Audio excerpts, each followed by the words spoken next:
The 911 call pierced the quiet Montana dawn, a woman's voice laced with fear. "Arrest him. He's got bombs hidden in the barn."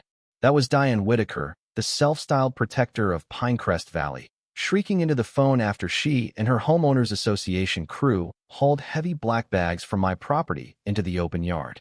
They'd broken the security locks and live-streamed their discovery for the whole neighborhood to see. Bizarre devices with pulsing red lights, etched with strange symbols straight out of a conspiracy thriller. Diane was convinced she'd exposed a terrorist plot in the heart of rural America.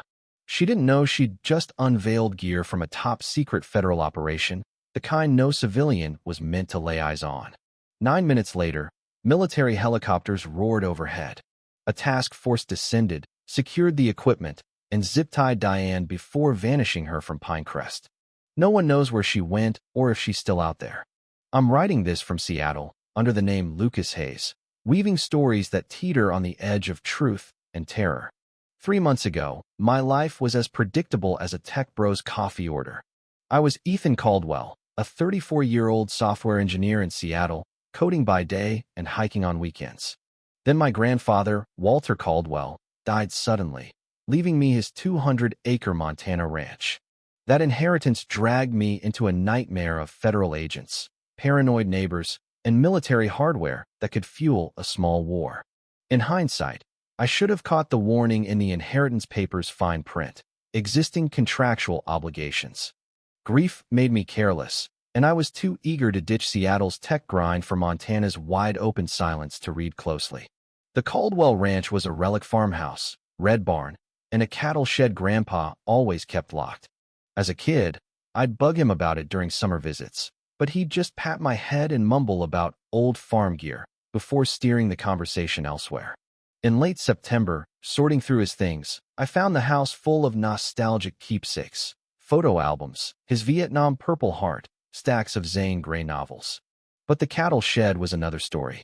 The key worked, revealing not rusty tools but a fortified, climate-controlled vault with electronic locks, big enough for a small plane.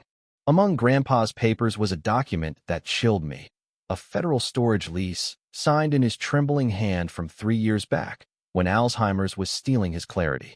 The government paid $30,000 yearly to store equipment for Northwestern operations.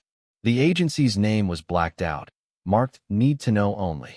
The lease had 2 years left, and as the heir, I was now legally tied to eat a federal contractor by accident, clueless about what I'd inherited. Before I could wrap my head around it, gravel crunched outside. A woman in yoga pants and a Pinecrest Valley polo strode toward my door with the confidence of a drill sergeant. "I'm Diane Whitaker, Community Safety Coordinator," she declared, her sharp blue eyes scanning my house like a surveillance bot. Her handshake was iron, her auburn hair salon-perfect, her posture rigid. She flashed a Neighborhood Watch Director badge like it came from the CIA. "I've been tracking odd activity here," she said, flipping open a notebook filled with precise handwriting. Unmarked vans, late-night deliveries, and now a new owner with a shady setup. Her tone screamed suspicion, as if I were running an arms deal. I stammered that I'd just inherited the place and was still sorting it out, but her eyes narrowed like I'd admitted to treason. "Tech guys have versatile skills," she said, jotting notes. My coding job somehow proof I was a criminal mastermind. After a 20-minute grilling masked as neighborly chat, she left, but not before photographing my mailbox and truck from her gleaming black SUV. That night, I dialed the contract's phone number. "The number is not in service. For security emergencies, contact your assigned handler." Handler? I didn't even know I needed one. On Grandpa's porch, beer in hand, I stared at the shed's dark outline under the starry sky. Diane's SUV crawled by, her silhouette hunched over a phone, likely reporting me to her vigilante network. At 11:52 p.m., an email pinged from a ghost account. "Ethan, keep that storage area locked, especially from the auburn-haired woman next door. She's got a past. Don't trust her." And signed, it vanished by morning. Someone knew about Diane, the shed, and dangers I couldn't grasp. Next morning, I found a hidden camera in the shrubs near the shed prograde, not some budget gadget. A sweep uncovered 4 more, watching my driveway, house, and shed from every angle. They'd been there for months, maybe predating Grandpa's death. Then Diane's SUV rolled up again, this time with 3 neighbors in Pinecrest Security Council shirts, clutching clipboards like federal agents. Diane introduced them: Ray Thompson, a retired welder fixated on patterns; Ellen Park, an ex-banker tracking anomalies; and Tim Brooks, a hardware store owner and tech guru. They laid out photos on my porch: government-plated trucks, shadowy figures moving gear at night. "We've logged 19 security incidents," Ray said, as Diane unveiled a dossier labeled Caldwell Investigation. She dug into my life, Grandpa's military record, even my college transcripts, framing me as a front for something nefarious. "Your grandfather had ties to covert ops," she said, waving redacted files. "And you're picking up where he left off." The situation escalated when Deputy Nate Collins arrived, called by Diane's urgent tip. Young and eager, he treated me like a suspect, hand near his holster. I showed him the inheritance papers and contract, but the blacked-out sections only fueled his doubts. Diane whispered to him, pointing out proof of my guilt. He left after an hour, promising regular patrols. That night, I found another camera, this one aimed at my bedroom. Then I saw a faint green glow from the shed, with a low hum. Inside were dozens of black military bags, stamped with codes and authorized personnel-only warnings. They weren't there before. Someone with a key had been inside while I was distracted. Sleep was impossible. The bags haunted me. By dawn, I decided to open one, risks be damned. It was heavy, packed with futuristic devices: antennas, blinking screens, a label reading Tactical Surveillance Unit TS-490. A Google search tied it to counterterrorism, classified gear that could get me arrested just for looking at it. I called my college buddy, Ryan Patel, a cybersecurity expert in Portland. "Ethan, this is heavy-duty government tech," he said, eyeing photos I sent.